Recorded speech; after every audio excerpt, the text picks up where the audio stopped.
So, in following that path,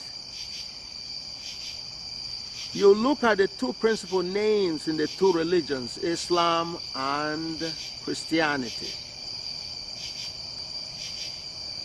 If you begin with Christianity,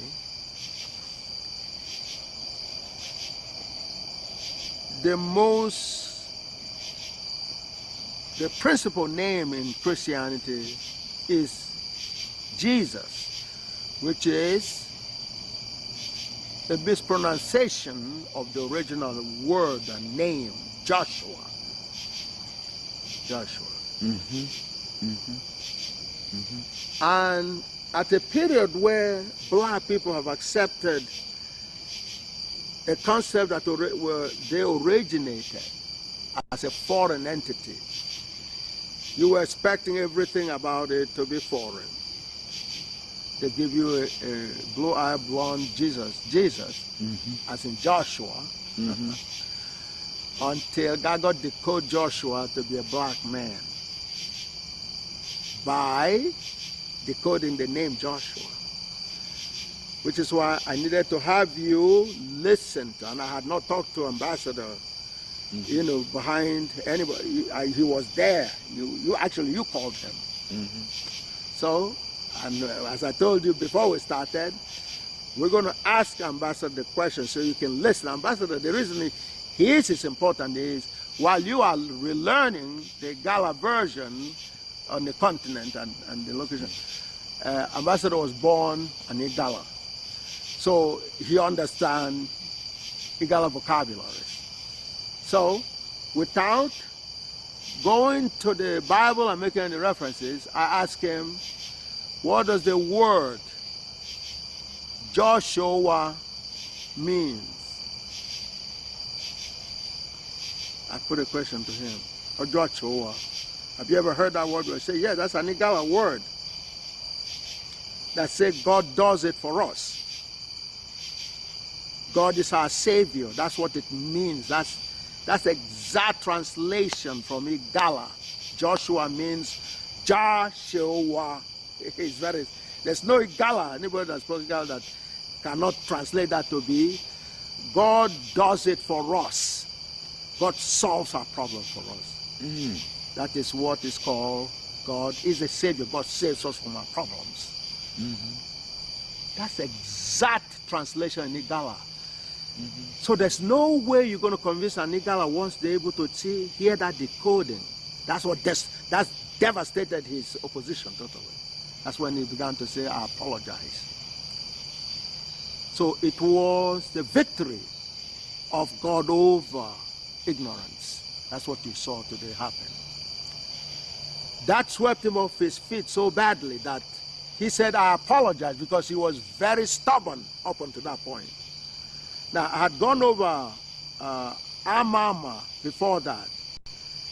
But he thought the Amama was only to be critical of Islam.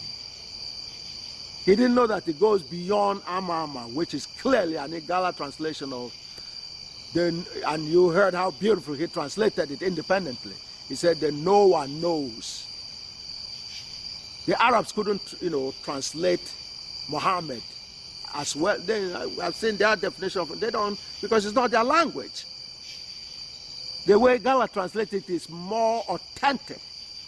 It's simply, in a very simple language, it means a prophet. So, but that is an Igala. That's Igala. That's way before Hebrew and all this. So therefore, that says where Hebrew came from, or where the religion came from. Do you understand? Are you following, Minister Brown? That's where the religion comes from.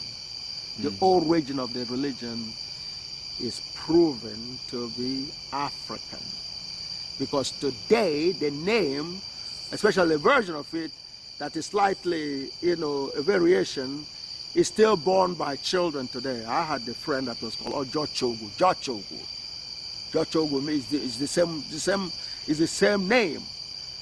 God is the medicine. God is the doctor.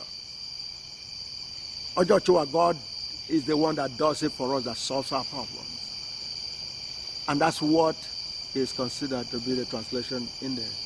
in the Bible. So therefore, since that is our word independently and it still is today, and combined with the fact that we were here before everybody else, therefore they are telling our story with their own distortions put into it.